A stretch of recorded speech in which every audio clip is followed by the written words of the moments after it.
Well, I'm here with Rob Stoppard of Heart-Centered Entrepreneurship. Is that right? I said that right? Yeah.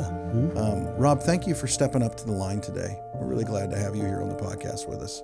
Yes, thank you for inviting me. Yeah. I'm honored, and I love what you're doing. Well, thank you. I appreciate that. Yeah. I think it's a good way to start the podcast. We like to give our guests gifts. We don't always do it on camera, but I will say you and I were talking earlier, and we were talking about hurrying through life. And a book that I read years and years ago was, it's by John Mark Comer, The Relentless Elimination of Hurry. So I just want to give you that. It has a little water damage on it. Sorry. No worries. That just means it's been well used. But that book was pretty life-changing in my heart and my life in business, and realizing that one of the best ways to be profitable and efficient is to not hurry. And so I just wanted to share that with you based on our conversation. I'll look forward to reading it. Well, I believe leaders are readers. And so the fact of the matter is, if you're not reading a book, if you're not trying to improve who you are, then you're probably not being the best leader that you could be. Mm-hmm. And it's a struggle because it never stops. If you're breathing, then you still have room to grow. And that's some of what we're going to talk about here today. It's a lot of what you do. But Rob, talk to me a little bit about your origins and where you come from. I know that, you're the CEO of Heart-Centered Leadership or Heart-Centered Entrepreneurship. Mm-hmm. And you're also an author. Yes. You've written at least one book. Have you written more than one, or are you? Almost. Yeah. So, yeah. And that's fascinating to me. I want to ask some more questions about that. But how did you end up in this chair here today? Like, where are your origins? Where did you come from? Well, it's quite a long story. When I get out of high school, I get into the construction trades, starting out in land surveying, and then excavating, and then get into house building and remodeling, and built hundreds of homes, log homes, custom homes. So you've had your boots in the dirt. I've had them in the dirt. Yeah. I've also had them in the seat of running projects and owning a business. And I've seen the good, bad, and ugly. But what happened was in 1997, I enrolled in a class that taught me about the ministry of inner healing, where I learned about who I was and what held me back. I just got to stop you right there, because you're talking about being in the dirt, gritty construction. And what was the name of the class? It was the Ministry of Inner Healing. What would draw you like that? I'm sorry. I'm just going to be real. You're all thinking this when you're listening. That sounds not like something your typical construction worker would be like, sign me up for that. No, actually, I got into it because of peer pressure. Okay. So I was going to just ask being you, real, yeah. It wasn't what I was looking for. But what happened was I didn't know I was living more as a poser than I was from my authentic design. Yeah. Come on. And I started to learn about the lies I believed about myself, life, relationships, God, success, abundance. And because I was brought up in a poverty mindset, those things didn't even make sense to me. So I started to realize there was a lot more to who I was than what I was living in the construction world. I don't want to mess up your flow here, but you said a statement that I think deserves a little bit more recognition. Talk to me about what you mean when you say that you were living in a poverty mindset. Well, when you can't afford something, and you hear that over and over again. Yeah. We don't have enough money. Maybe someday later. Yeah. You develop the thinking that you're living from a place of scarcity. Yeah. Not having enough, lack. Yeah. And so I always felt like I was poor. Yeah. So part of getting into business was I didn't want to be poor. Come on. I understand. But the problem with that is when you have a poverty mindset, a lack mindset, it's hard to make money. Yeah. So what was going on inside of me was, wow, perhaps now I can find my success. Because I wasn't living from lies. Yeah. I wasn't bound in judgments against my dad, other people. And I felt freedom Yeah. for the first time. Yeah. And so I started out in construction, went into ministry, and then back into the world of leadership development, team development. So it was quite an interesting transition. Yeah. Well, it is interesting to me because I think leadership development and team development is something that, when I come up in the trades, was a few years ago when you were in the trades, it was probably even further ago. But leadership development and team building really wasn't a thing. No. We didn't do it. We didn't talk about it. And it's not, I don't think it's a frou-frou thing because I want to make money. Mm-hmm. I don't think it's wrong. Like if you're in business and you don't want to make money, probably you're in the wrong business. And the reality is we need to make money. Mm-hmm.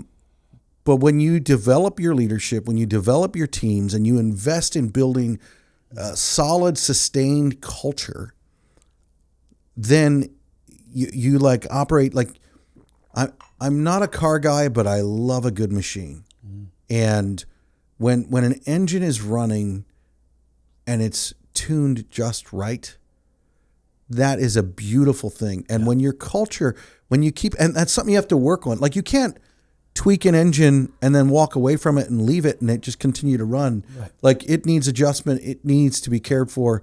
And the same goes with team building and culture, I believe. And so. Oh, absolutely. Yeah. And, when you're not living from your true self, you're making it up. Oh, that's true. And so that kept me from really learning about what leadership was. Yeah. And I started in my early days in 1998 studying John Maxwell. Yeah. And I've read most of his books back in the day, and of course other leaders as well. I was learning what different wire sizes were in 1998. Yeah, I learned some of that too. Yeah. But, we're all leading one way or the other, either good or bad. Yeah, that's true. That's true. And one of the things I recognized that in hindsight, had I sought out a mentor, I would have done great. But I was too independent, too self-sufficient. I can do it on my own. Yeah. Yeah. I think that's something that you touch on something.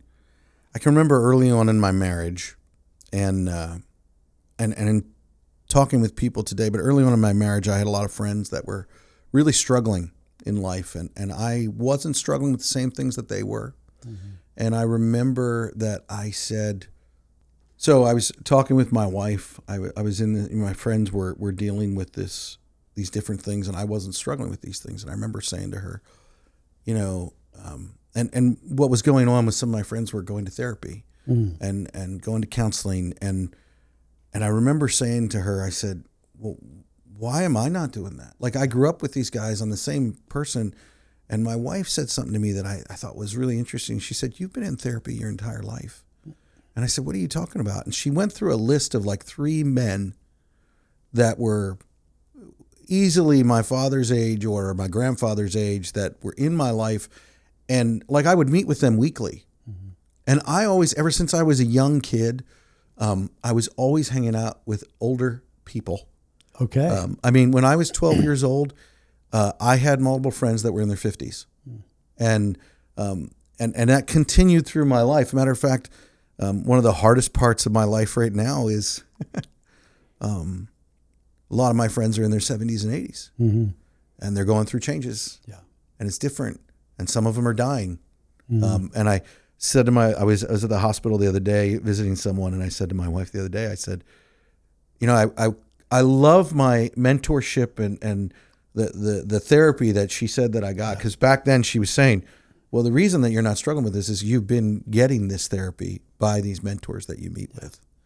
The hard part about that for me recently has been they all go home at once, and it's I miss some of that. Yeah. But you talk about mentorship, and you talk about that, and it's like, it seems to be this big thing, but it's really not. No, it's not. It's And so I appreciate that you're talking about that. So, I'll shut up and let you keep going. My bad. Well, as anything in life, when you first start out, you don't know what you're doing. Yeah. And, I was used to managing big projects, big land development projects and homes. Now I am starting a ministry, which I never did before. Yeah. And that's when I learned more about listening to my heart. Because my brain was wired for problem solving, which is good, don't get me wrong. But I was getting into situations where I regularly didn't know what I was doing. Because, when you're dealing with people's hurts, betrayals, and all that, you really do need guidance. Yeah. And if it's just intellectual, you don't get anything done really. So this is a time when I really prayed and I asked God, I said, I really do need a father figure right now. I need a mentor. Yeah. But his answer was really strange to me in that he said, well, there's not many on the earth, so be one. So at that moment, my life changed. Come on. I wasn't just in the ministry of counseling. I became a father to many. And I was taught by God through his Spirit how to do this. But I did. I've been through a lot of training and so on in that world. Yeah. But what happened was, that was 98. By 2004, I knew there was more to life. Yeah. And I started really studying leadership, team development, business, and all that, and then moved from the ministry back into business, doing what I'm doing today. Yeah. But I had a different name back then than I do today. The Heart-Centered Entrepreneurship the name's only a year old, but I've been doing that for many years. Yeah. Yeah. I find it interesting. I was just reading a post today, and it was specifically related to the trades, but I think this applies. And the guy's post said, tenure does not equal leadership.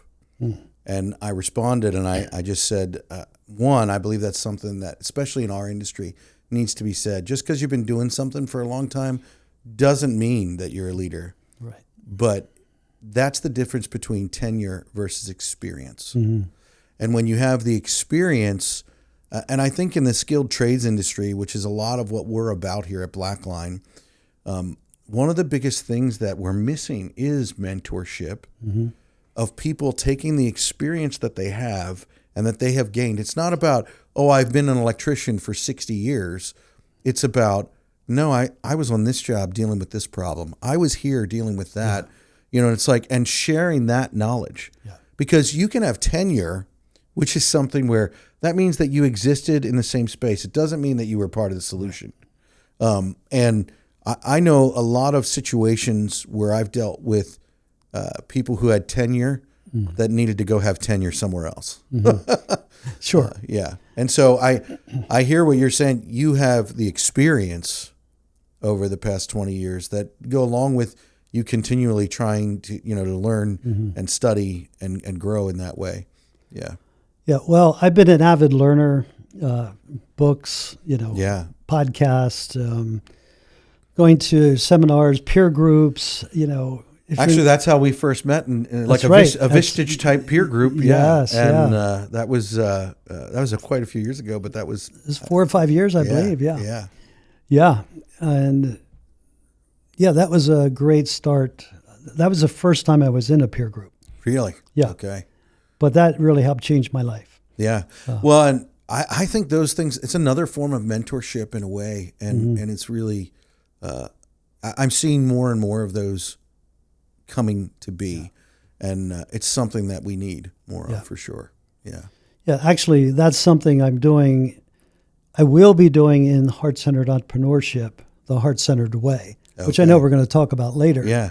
But it's really important to be around people that can help stretch you, pull you a little bit further ahead than where you are, and say, hey, there's a better way. Yeah. Because we get in our own heads and overthink things. Well, maybe you don't, but that's something I've done. I'm trying to learn how to overthink positive things more than I overthink negative things. Because I find, I call them, and people on our team and in our office, I have a phrase that I use that kind of messes with people's heads. And I'm like, well, we don't want to have catastrophic fantasies. And it's like, well, what does that mean? And it's like, well, catastrophic fantasy is not a good fantasy. It's not a, like, what good things are going to happen. It's like, oh my goodness, AI is going to take over and we're all going to die. Right. Which I can say with confidence, if you're listening, I don't believe that's going to happen. That I'm not saying AI won't take over, but it's not going to be the end of us. No. And quite frankly, I refuse to believe that something like that would be the end of us. Many times in business for me, I was just having this conversation the other day. I felt like I was at my wit's end. My faith plays a lot into things. And I feel like God always is wanting to teach me, you think that's the end of you. And it's like, I can think back on different things where I'm like, oh, this is the end. Mm-hmm. I'm done. There's nothing else that I can give. And it's not even close. Yeah. Oh, I've been there many times. And those are the times I learned the most. Yeah, absolutely. It wasn't sitting in the classroom, although I learned. Yeah. Success is not a good teacher. I don't think failure, man, you learn from failure. Mm-hmm. If it stings a little, you learn. Yeah. I want to ask you a question, kind of break it up a little bit here. So I ask everybody this: what's a tool or a piece of gear, something that, Rob, you don't want to leave the house with every day? Well, or without. You don't want to leave the house without it. See if I can talk. Well, there's a scripture in the Proverbs that says, do not lean on your own understanding. Proverbs 3:5, I love it. Yeah, I've used that a lot in the wrong way. And so I developed a tool that uses the word discern, and discern helps me to drill in deeper to the heart of the matter. Come on. The wisdom, the divine wisdom that's you have available to you. So every day I'm saying, I sit down to discern what's going on, not just plan my day. Yeah. I sit down to listen more deeply. And that has changed my life because I'm operating from a place of peace instead of hustle and striving and performance. Come on. And when you can shift gears into the place of living and thinking from a deeper place of your new heart, you're able to discern things that you wouldn't otherwise do. Come on. So, yes, that's my tool. So you can't live without that beginning your day with that peace, that time. Yeah. That's good. Yeah. I do something similar, and I will say I remember a point in my life where it became I could not have my quiet time in the morning. Mm-hmm. And if I didn't, I would feel it the rest of the day. Mm-hmm. And so I get what you're saying. Tell me a little bit about what would you call heart-centered leadership? And I don't mean your business, but like when you're looking at a foreman or a job superintendent or a guy that is out there managing people, men and women, he's managing, humans, leading humans. Mm-hmm. What is a heart-centered leader versus just a leader? Well, there's a sense of calmness about a heart-centered leader. They lead from what I call calm authority. Mm. And what you think about those two words together, that means you're not weak because you have authority, but you're using your authority from a place of calmness. And people recognize that and want to follow that, and even will receive orders from that person because they're not trying to control them, demand them, they're not hollering at them. Yeah. They're inviting them into something bigger than just getting a job done. Yeah. So a heart-centered leader doesn't just think, oh, we need to get this job done by 5 o'clock. They're thinking, as we do this work, it impacts something bigger than what we're doing here today. And a heart-centered leader doesn't think in the short term. They always have a sense of legacy in mind. Mm. So when they're dealing with team members, subcontractors, vendors, suppliers, they're looking at the whole. And saying, where can we be 10 years from now, 15 years from now, not just where can I be? See, well, I was just getting, so when you talk about that, and I love that. I think that's really good. You're talking about being a leader that's looking for where we can be. Can I share a little bit? Maybe I can get a little bit of my own therapy here from Sure. you today. So I naturally think 3, 5, 10 years down the road. And one of my biggest struggles in business, and I would like to say it was one of my biggest struggles, but it creeps back in. It always comes back. I would do that, and I really do care for the people on our team. But my problem is because I'm visionary, I start to develop a vision for where we are going to be. And not everybody is going to be there with me. And I'm not saying because I fire them or they're not part of our team, but there might be something else that they're supposed to do that isn't with me. And it's like, that's been something for me and my leadership that's been a struggle, where it can be like I start to build this vision for where we're going, and then I find out they're not a part of that. Well, another thing that a heart-centered leader does, he's coaching people up or he's coaching them out. And what I mean by that is, I'm going to help you become the very best you can be here, or I'm going to help you find where you can be the very best you can be out there. So that way we're not trying to hold on too tightly to someone. So isn't that, and I'm just going to like rapid fire ask you questions here, but that feels counterintuitive. Like I'm building an organization, I'm building a company, and it's like, well, I'm going to help build you here, or I'm going to send you out there. And like I was telling you earlier, I was just talking with one of our clients today, and they were talking about, they do a lot of data center work, and they're dealing with people being, taken here or there. And the struggle is, that seems counterintuitive that you would build someone. Although I remember his statement that he made was, I'm trying to teach my executive team, this individual has been taken to another company, and they're offering numbers that are beyond, like it's like winning the lottery. Right. And he said, I'm trying to tell my team, listen, he's bettering his family. Let's not act like there's something wrong with that, even though now we have more work and we need to figure out what to do.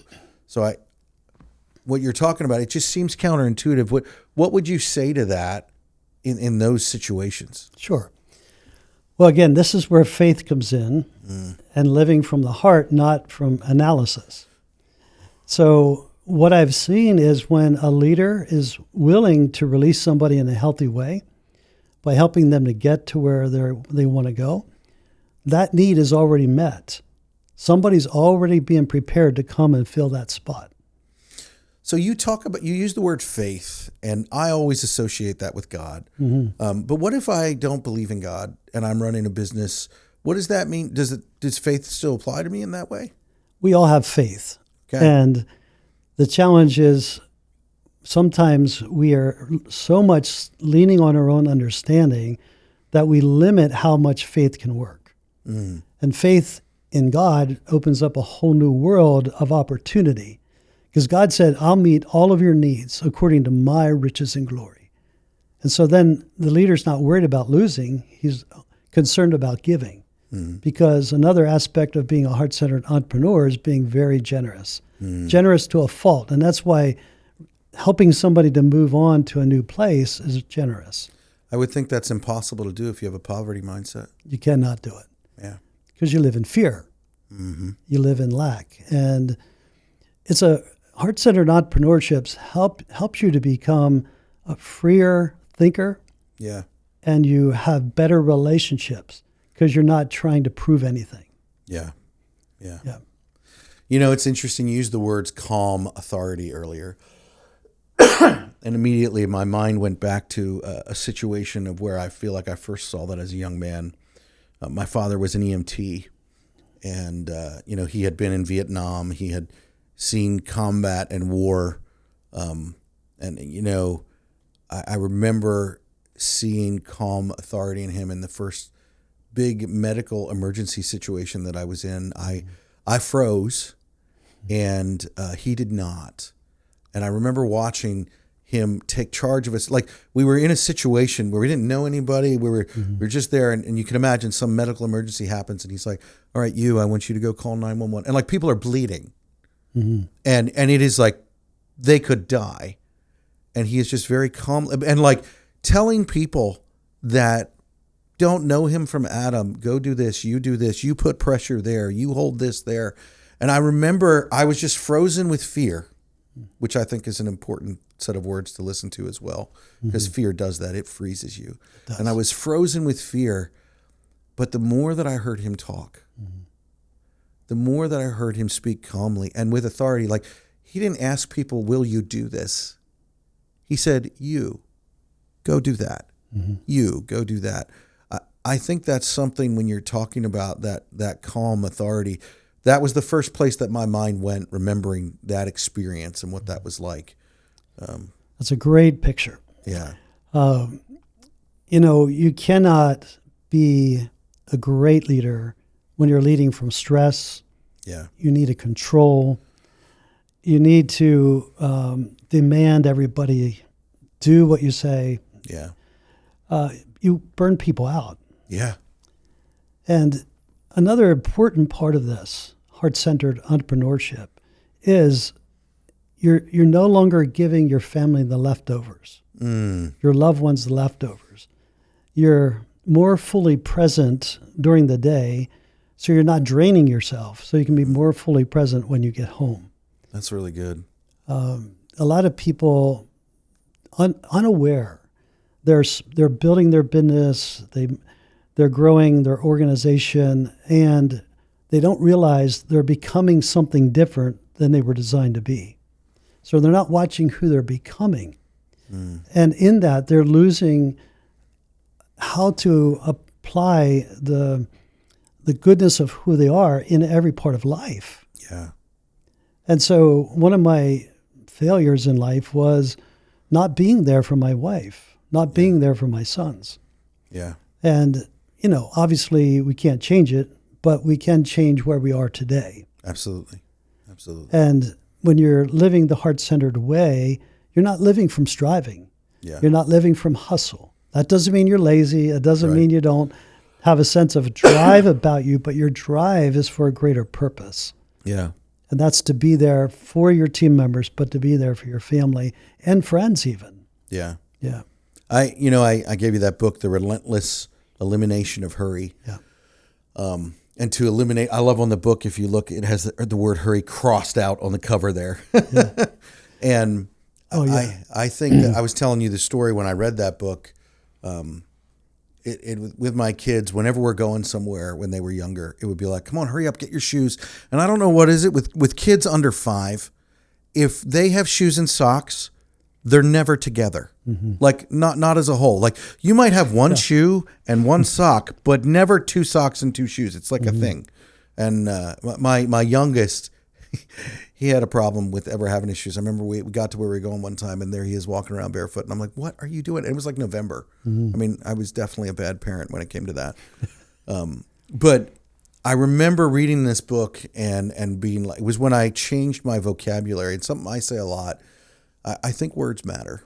I think that the words that we choose to use matter because words have meaning. Yeah. Like each one of my kids, when I named them, there is huge intention with the names that they were given. Yes. And I actually think that affects things. And I think it really matters. And specifically what I'm talking about with hurry was when I read that book, I started to change the way that I spoke to my kids, because I think some of these things that people struggle with that you're talking about start very, very soon after we're born. And maybe even sometimes before we're born. Yeah. They say that a child can sense trauma in the womb. Yeah. And I believe that. And, I think that when you start to affect the way that you train your children up, and so like with my kids, I removed the word hurry from my vocabulary. And I was like, no, I didn't, like to your point, I didn't want them to be lazy, and we often had to move quickly. And I started to say, I need you to walk with intention. I need you to do this with intention. And it's like, if you don't know what I mean, I remember being on a job site and watching an employee, and I couldn't understand why, if this is going to affect your sensibilities, the way that I'm going to say this, I couldn't understand why he was pissing me off. And he didn't understand what it meant to walk with intention. I watched him walk from one end of the job site to the other, and I felt like each step he was making take as long as he possibly could. And to walk with intention is be like, I'm going over there. I'm going over there to do this. And so I removed that word hurry from the vocabulary, and I was like, kids, I want you to walk with intention. I want you to do this with purpose. And I think when we change the way that we talk that way, that affects things. And just even now as we're talking, I'm realizing what it is in training someone up. You might be getting someone on your team that, one, hasn't been mentored, doesn't understand heart-centered leadership or entrepreneurship. And you might have to be that teacher. And it's important to remember that they've probably had 20, 30, maybe years of being taught a different way. Yeah. Because it doesn't come naturally, I don't think. Well, it doesn't. And here's the thing. Once your mind is set, it has to be transformed. Come on. And that takes time. Yeah. And so a heart-centered leader is not trying to rush changing a person. He's being very intentional about what he's modeling so that the team member can pick up on his pace, his style, and learn from him. Yeah. And it removes the have to and the shoulds. They're not very good words. We have to get this job. You know what? Together we said. we can get more done today than we even think we can. Yeah. That sounds so much better than we have to do this and you have to do this. Yeah. And you should or you shouldn't are not helpful either. It's we get to. Yeah. And so there is something about changing our language and being a role model and then helping that person change their language, which really requires changing their thinking. What position do you need to have in an organization to be able to do that and affect people in that way? You can be in any position. You can be a peer because we're all leading. Yeah. Through our model, through our language, through our tone of voice, through our attitude, the way we carry ourselves. Yeah. And we can be influential to anybody that's teachable. Now, here's the key point. If they're not teachable, that's ones we might have to coach out. Yeah. Well, sorry, I just thought of some people. Nobody in my current organization. Yeah. But when you talk about that in that way, what do you think it is like? You talk about your tone and you talk about the way that you carry yourself and the way that you like, and all of that. Like I forget where I read this and I don't remember the exact statistics, so I won't say it, but communication is not a majority verbal. No, that's only a small percentage. A very small percent. I remember reading that. And so this is the question that I want to ask you is I've found myself in situations where I have been struggling with the stress of I need to get the job done. I need to get this done. I need to get that done.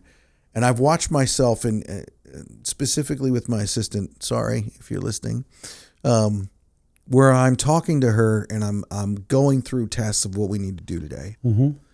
And I can see her face change. Mm-hmm. And I'm not proud of this. I'm just trying to be real and honest. And so please, with the hateful comments, but I know I'm a bad boss. I know that. But I can see her face change and I have a slight awareness of something's off. Mm-hmm. And so when you talk about tone and when you talk about body language, I'm actually not saying anything that's wrong. But how do we catch those moments? Like what can I do as a leader to be like, oh, something's wrong here? Like what would you tell someone that's called you in to help? Well, I call it practicing the pause. Mm-hmm. Pausing in the moment, or if you can, pause before you enter into the conversation and check yourself. Yeah. Am I going in here with a sense of urgency that's greater than needed?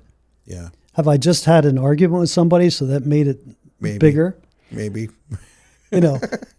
So practicing the pause is where you find you're able to deliver a message from a place of calmness rather than urgency that's not necessary. Now, don't get me wrong, there is urgent times, but that's not most of life. Yeah. Yeah. No, I agree with you. Like the situation that I shared in the medical emergency, it's like it was urgent, but he was actually far more effective by not being hurried. Yeah. And you think about that even on the job when you hurry through things, it usually ends up costing you more because you got to go back and redo it anyway. At least that's been my experience. And I really like what you're saying there, that power of pause. Because I think, I remember I was listening to a podcast once, and there was this guy, he was talking, and he said, well, typically if I have a huge crisis, I've made a decision to wait 48 to 72 hours and before I answer anything. And I was like, what? Yeah. And so I do this thing where I read things or I see things, and I'm like, I want to put it to the test. And I remember the first time I decided to do that. And he said, when I was listening to this podcast, he said, either it works itself out or I've gotten to a place where I'm not being reactive and I've had time to process. And it was like, and so I've implemented that where I pause and I wait. And you really have to think about it because it's scary, and like everything, there's alarm bells going off. You're in fight or flight.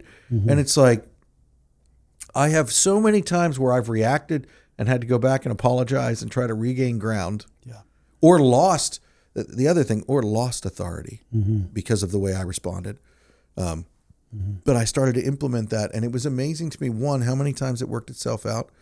Or another member of the team was like, you know what, this is mine to handle. I'm going to take care of it. Or then when I got to it, it was like, okay, I've paused. I've looked at this. I can respond. But I need to start implementing it more in the more simpler moments. Like I've done that with the big things, but it's the day-to-day, the minute-by-minute thing that's a little difficult for me. It'll change the atmosphere of your office or wherever you're at. Yeah. Just as another point, you mentioned waiting. In the heart-centered entrepreneur way, I have the 3-day rule for big decisions. Interesting. So you make a decision and then sit on it for 3 days. You don't change your mind.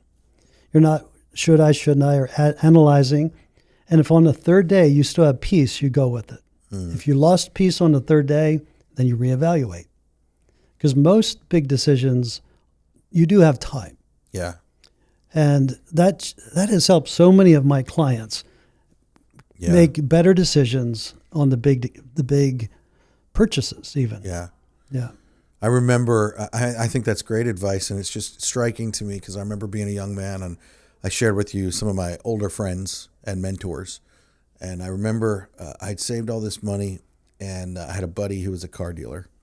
I grew up in a little town called Mannheim. They have a big deal with selling cars. And he had this deal on his car.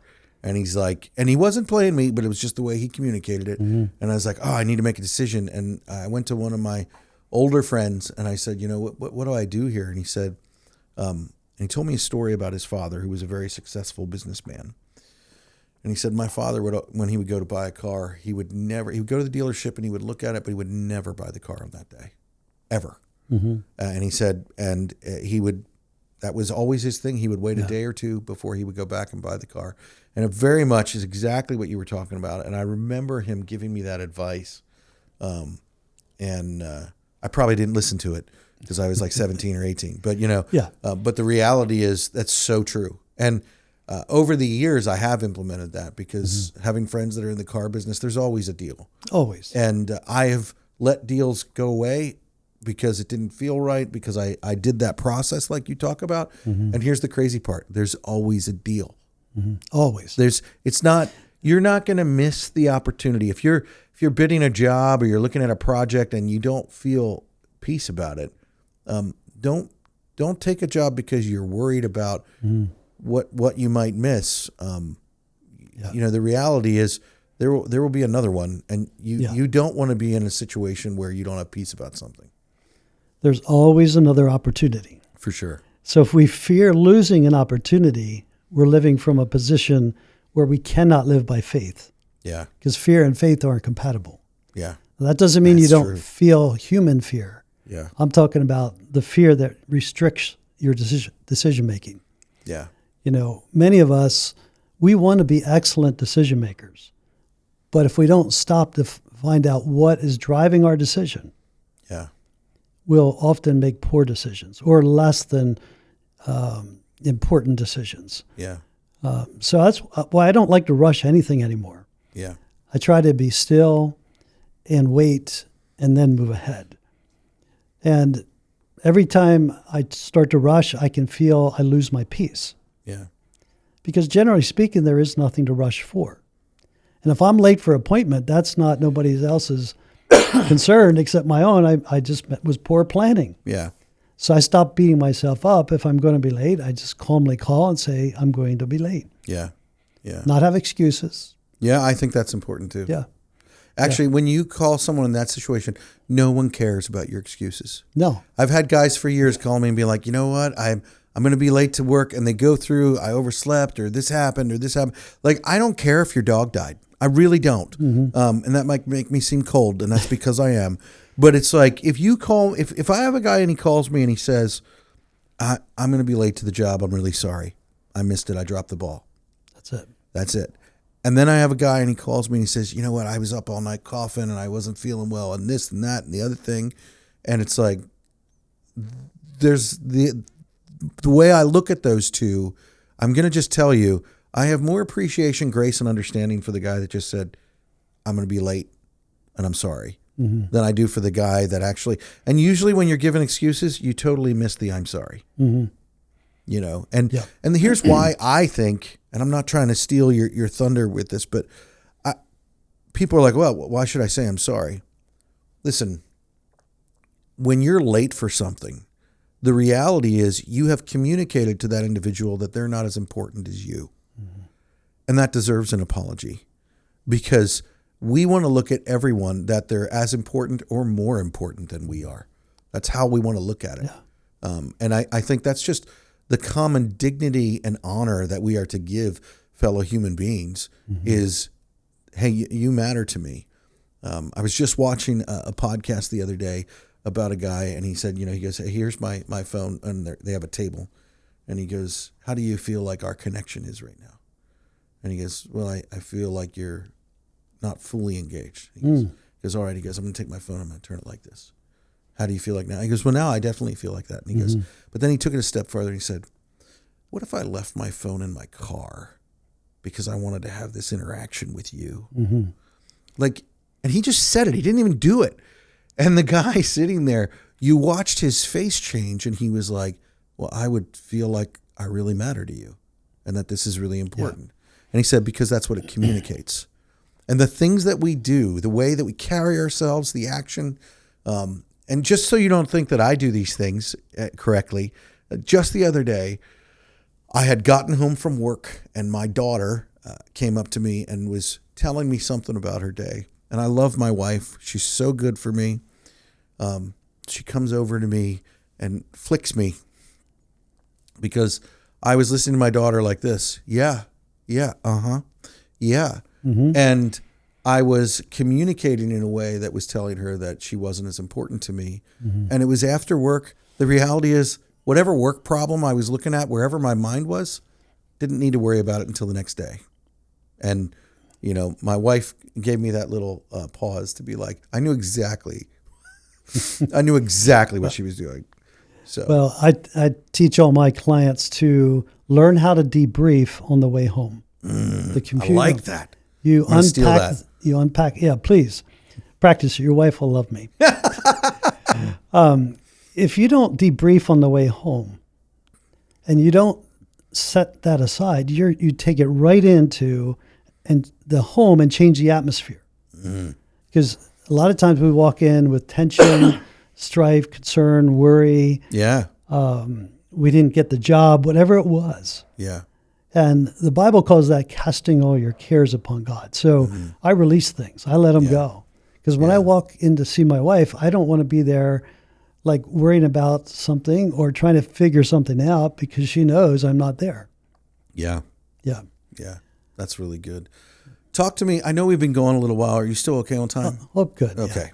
Because I want to ask you some questions about, so you go through this process, you're doing all this, and you have written a book. So you are an author. You're in an exclusive club there, and you're in the process of writing another book. Don't know if I wasn't supposed to say that publicly, but no, I think you alluded to it it's soon to earlier. be published, yeah. One, why write a book?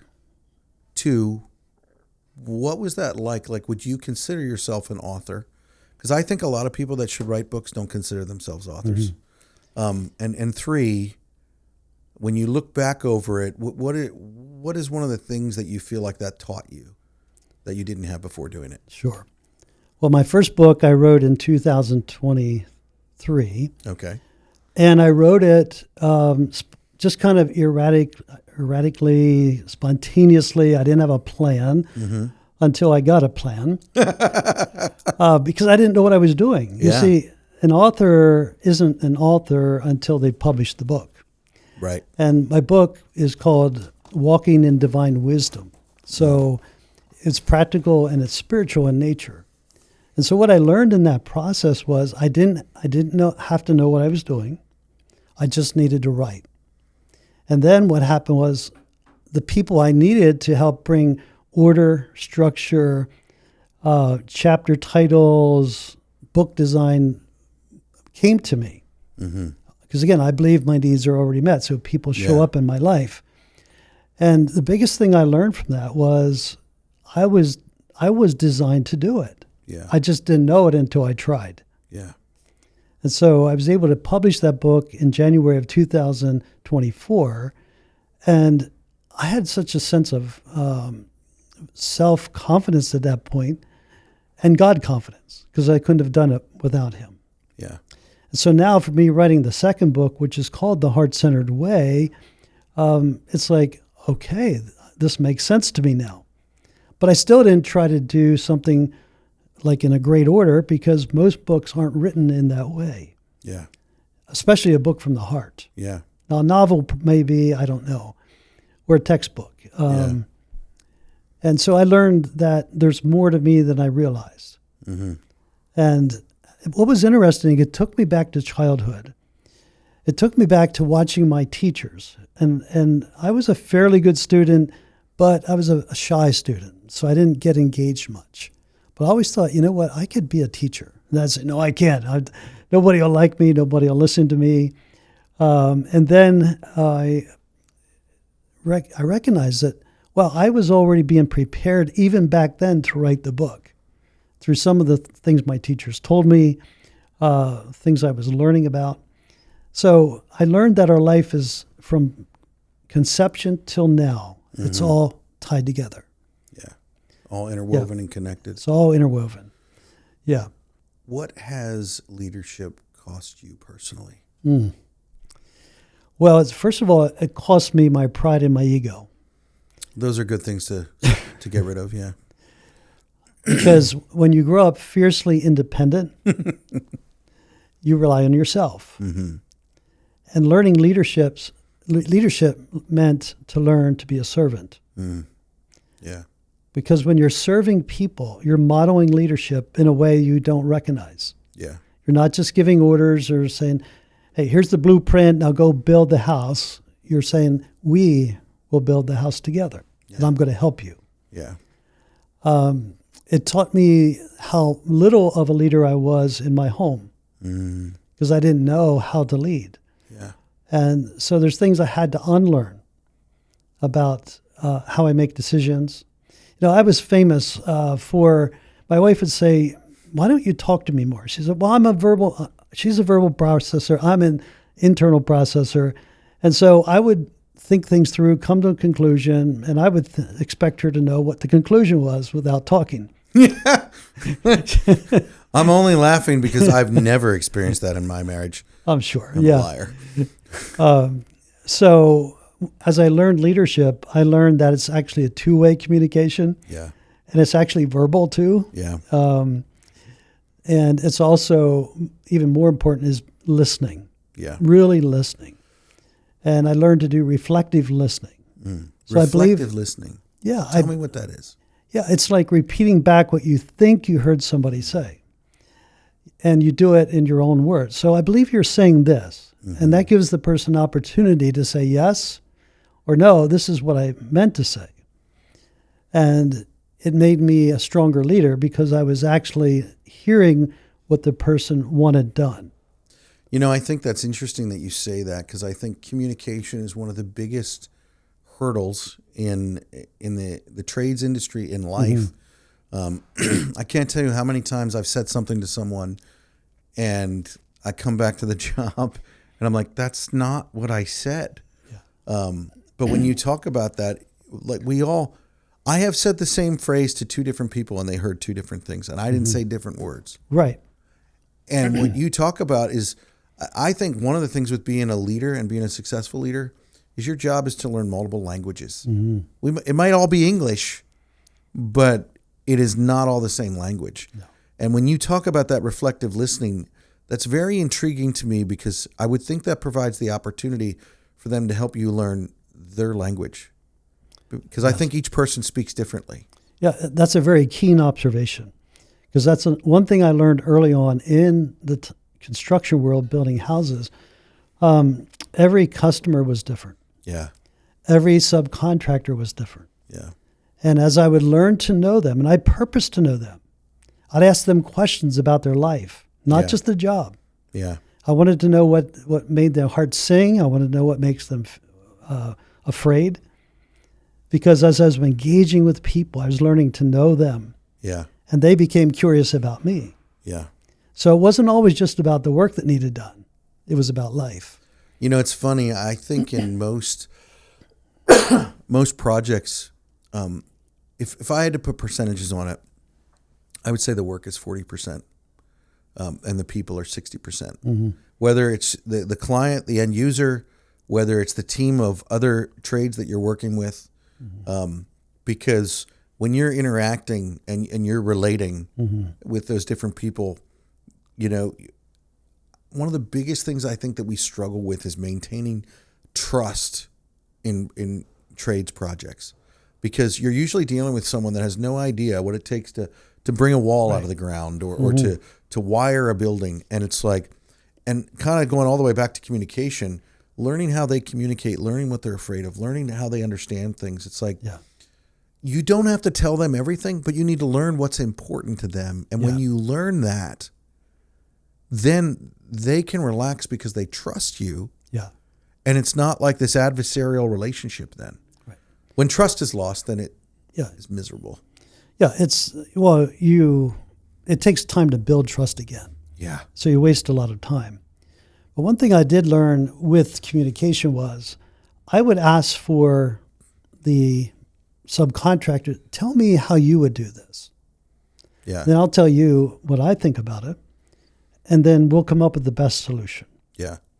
Because when you empower somebody to share what they believe or what they think is right, you're leading. Yeah. And they become leaders because you're modeling something for them that empowers them. Yeah. I agree tremendously. I have to say this because you said it twice, and I probably shouldn't do it because I'm going to call you out in public. But we talk about words, and one of the things that I learned early on in my career was subcontractor is a term that we throw around a lot. And I changed the way that I said that when I would deal with subcontractors, because I didn't want to make them feel sub. And so I started using the term specialty contractors. I actually got that advice, of course, from a mentor. Nice. Because they specialize in a specific area of the job. I just did a podcast a few weeks ago with a general contractor. And actually, I want to shout their name out because this was really awesome to hear. And right out of the gate, I'd never really heard a general contractor use this phrase without me saying it. And he goes, you know, well, our specialty contractors, he goes, they build 90% of the project. And he goes, and so we want to be a part of it. And I was like, and I said to him, I said, why do you use that term? And he goes, because they specialize in this. And he literally described what you just said, where he's like, well, we want to know what their input is, and then we want to tell them what we want, and then we can work together. And what you're describing, I think, is so fascinating because you're describing team. Yeah. And that's what we want when we're on the job, whether you're, you know, the electrician talking with the plumber, which I know is not supposed to happen. You don't like to talk to the plumber, or whether you're the operator, heavy civil excavator working with whoever, we're working together to build something. I love to say that no one trade builds a building alone. No. You know, let me ask you another question. Why do contractors struggle to lead people after? So this happens a lot, I think, where a guy's really good at the work. He's really good at doing the job. And this is how guys become CEOs. One of the things I love about the trades is you can go from a shovel to CEO in your career. Why is it a struggle? Why is it a struggle for contractors who are technically successful to lead people? Why is that a struggle? Does that make sense what I'm asking you? Well, they learned to lead what they were doing, but they didn't get the training to lead people. So they shifted gears too quickly. If you didn't catch that, that's a sales pitch, the heart-centered entrepreneurship. Yes. No. Well, it is. And it's true. Yeah. It's true. Oftentimes, because we're good at a trade doesn't mean we're going to be good at business. Yeah. And so I advise people to, study business, study leadership. Yeah. And then let's get your business started. So you say that, and I agree 100%, because when you learn a trade, you study it, you learn it. And so you can't expect the people part not to be something that you have to do that with. Right. Let's say that I'm starting out and I want to be this, but I can't afford to hire a consultant. I can't afford to hire a coach. What are some of the ways that I can do that just where I am right now? Well, there's a lot of free information. You can listen to podcasts. You can listen to audiobooks. Yeah. And, just get around other leaders. Yeah. Learn their language. Yeah. I'm not a big networker, but to hang out with people that have like interests. Yeah. Especially people that have been there, done that. Just ask them questions. A good, secure leader loves to share what they learned. Yeah. So that doesn't cost you anything. It might cost you a lunch or something, but that's pretty inexpensive learning. Yeah. Well, I've paid some consultants and some coaches, and I would have loved to just buy them lunch. That would have been way cheaper. Right. Which, again, later on, when you're making money, that's wise to do. I agree. But I think one of the most expensive, and it's really difficult in the trades, I think, because we do things that are tangible. I'm going to build that, and you can touch that, and then you bill for that based on what you built. In consulting, it's difficult because you can't touch it. You can't. But the reality is the most money that I ever spent in my career on something that was not being built, and it made me sick inside, was probably the best investment I ever made. Actually, not probably. I know it was. And it was an investment into our culture and building our team. And that was hugely beneficial. Yeah. And the funny thing is, now where I'm at in my career, I look back, I'm like, that was so inexpensive. Well, it's an investment. Yeah. See, a lot of times we look at it as an expense. Yeah. But it's actually an investment, and that feels better than, now we're going to have this on the expense column. Yeah. When in the long haul, you're going to see the benefit of a good training program, a good peer group, a good leadership training. And let's call it investment, because you're investing in yourself and your team. What's one mindset shift that every contractor out there, every tradesman, every tradeswoman should make? Yeah. Well, the biggest one is you can't do it alone. You need the team members that are better than you, that are wiser than you. And it's important not to look at age alone, because sometimes I've found that there's some younger people that have a lot of wisdom. Yeah. Because they grew up in a home where they were being mentored. Yeah. And sometimes we put a label on somebody just because of their age. Well, they need to be older. Yeah. Well, in most cases it can be. But, when I was building homes and I was trying to do things on my own, I put limits on myself. Yeah. And then as I started to identify the right team members to have around me that had different gift mixes and different strengths, then I became stronger. And so I teach all of my business owners how to build around them in a way that will push them up higher. And that changes their lives. Come on. Yeah. All right. So I have a question for you. It's a little deep. It's not what you think it is. But what's something that you were so confident in and believed so fervently, and you were sure of yourself 20 years ago, that you have since learned was absolutely not accurate? Yeah, well, it ties back into something I said earlier, that I can do it on my own. And I didn't know where to get the help I needed. Yeah.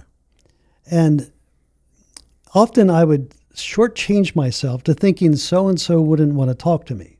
Yeah. And so that cost me a lot of money. Yeah. And I've lost hundreds of thousands of dollars because I didn't take the time to get the coach or the mentor in my life. Yeah. And in hindsight, I did learn from it, Yeah. but it cost me dearly. Yeah. And it even cost me relationships. I mean, it was a hard time of my life. Yeah. But I like what John Maxwell said. He wrote a book called Failing Forward. Yeah. You don't need to read the book, just read the title. Yeah. You're not wrong. Yeah. You fail forward, or you live in regret Yeah. and condemnation. Yeah. So I used to live in a lot of regret, but when I learned that my past could become a teacher, then I found freedom, because my past was a prison Yeah. of doubts and fears and worries, regrets. And so I don't look back at my life and say, wow, man, you really messed that up, Rob. Yeah. You should have known better. You should have done better. Yeah. So no, I didn't know how. Yeah. And I didn't know I really didn't. So my advice to everyone is just be honest. Yeah. Just be real with yourself. What do you have to work with? You have a lot, but you don't have it all. You need other people. Absolutely. Yeah. Rob, what's a mistake that you've made in life that you'd be willing to share with us that you've learned from? Well, I had what I call a form of godliness without power. It was a type of religion where I believed about God, I believed about the Bible, but I didn't believe God. And in so doing, I misrepresented God to people. And that's something that breaks my heart even today. Yeah. I don't have regret. It's just, wow. And so thinking I was actually more spiritual than I was probably the biggest mistake I ever made in my life. Yeah. So, and that's why I'm so passionate about the heart-centered way. Yeah. Because when you learn to live and lead from your heart, you're learning to live and lead from a relationship with God. Yeah. And I know not everybody believes in God or believes in Jesus, and that's okay. That's where they are. Yeah. But I'm telling you from my experience, from where I started to where I am today, what I've learned is God is 100% trustworthy. He knows who he is. He knows what he's doing. He knows who I am, and he knows what I need to do. Yeah. And so when I started to write about this heart-centered way, I got a lot of healing from wounds I didn't even know that I had. Yeah. And one of the reasons I was good or am good at what I do is because I can relate to people at a heart level. Yeah. I don't need to fix anybody. Yeah. I just need to show up and listen. Yeah. And then I'm able to give guidance where it's needed. That's really good. And so many people tell me they're going through life, and then they're saying, "Oh, I remember what Rob said." Well, I'm not bragging on myself at all. It just warms my heart that people actually took seriously what I was teaching them. Yeah. How I was mentoring, how I was coaching, guiding. And maybe that's why I'm so passionate about this as well, because I didn't have the help I needed. Yeah. And a lot of that was by my own choice. I think that that's something that those of us who maybe have the experience in life need to remember, the importance of mentorship. Yeah. The importance of doing that, the importance of, you talk about people say, oh, well, Rob said this. One of the things that I've learned is it's always the things that I thought no one was paying attention to that I said that resonate the most. Yeah. I remember my son saying something. I overheard him talking with someone one day, and he's like, well, my dad says this. And I'm like, like off the cuff. That's not what I was trying to tell you in that situation, but that's what stuck with you. And I love how you say, you listen and then you can, just provide some thoughts or some adjustment. And, when you lead people, they have to want to follow you or you're not leading them. Yeah. And so, and that means that you can't drag them along. You can't push them. If you're pushing, you're not leading at all because you're in the back. Leaders are in the front. And so you talk about God and you talk about Jesus. I heard a pastor recently make this statement, and you talk about who you are. And I love this, and I think it's worth putting on air. And that is that, and this is just what I believe. You don't have to believe this, but this is what I believe. And Rob, we can see if you believe similarly or not. But Jesus paid the ultimate price for my soul, my freedom. He died on the cross, and essentially he purchased all of my debt. And because of that, he has the right to speak to who I am. And he knows who I am better than anyone, because it's his right to say, Joshua is this. And I think the coolest thing about when I think about that is that when I think about all of my failures, all of my weaknesses, you talk about the way that you've maybe hurt some people's hearts earlier on. Jesus can speak to who Rob is today. And if you're listening to this, he can speak to who you are today. And this isn't meant to be preachy. It's just what I believe. I think it's what we believe as we sit here. Totally. And it's very important to be honest about that. Listen, I don't think that, I don't want to, I want to lead you in this. I don't want to push or drag. And so, Yeah, I never try to make people believe what I believe. Yeah. I just share what I believe because I know it works. Yeah. Well, and I would say that's the reality for me. One of the biggest ways that I know God is real, if you're listening to this, is when I first started doing really large projects. And I remember my first time experiencing doing a multi-year project and getting into Microsoft Scheduler. And there is no way that you can do that and not have faith and believe in God, because none of us know what we're going to run into 2 years from now when we're saying to the client, we're going to finish this project on this day. We're going to hang drywall on this day, and we're going to do this on this day. We don't know. And so I always feel like there's a huge amount of faith when we're writing out those schedules, because it's so absurd to think that we have any idea what's going to happen. Yeah, the proverb says we can plan our way, but only God can make our steps work out. Yeah. And one thing I do know is this: when we're faithful with a little, come on, then God will add to us. Yeah. Now we have a new little.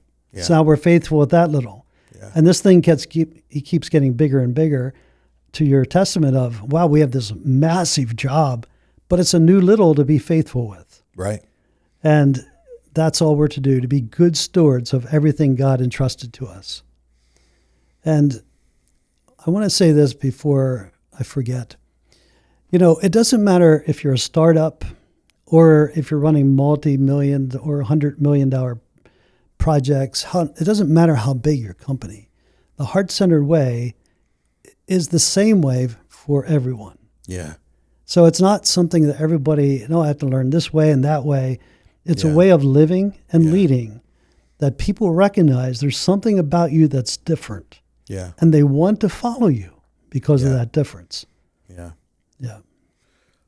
Rob, I so appreciate you stepping up to the line. And, I always say I want us to have real and honest conversations here. And I feel like this was that. And I'm greatly appreciative of that.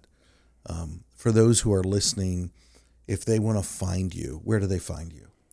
Well, Heart-Centered Entrepreneurship is the name of the business. Okay. But the website is goheartcentered.com. Okay. However, the website is only being built. It's not that I'm new in business. It's just this website is new. Yeah. And hopefully we'll be going live in the next couple of weeks. But people can, if they search my name, just Rob Stoppard, it's out there pretty much. And you're on Instagram, LinkedIn? Facebook, everything. Okay. Yeah. Okay. Yeah. Well, Rob, one more. Just say the website for us one more time so that people can hear that. Yeah, goheartcentered.com. Okay, keep your eyes out for that in the next couple of weeks. Yeah.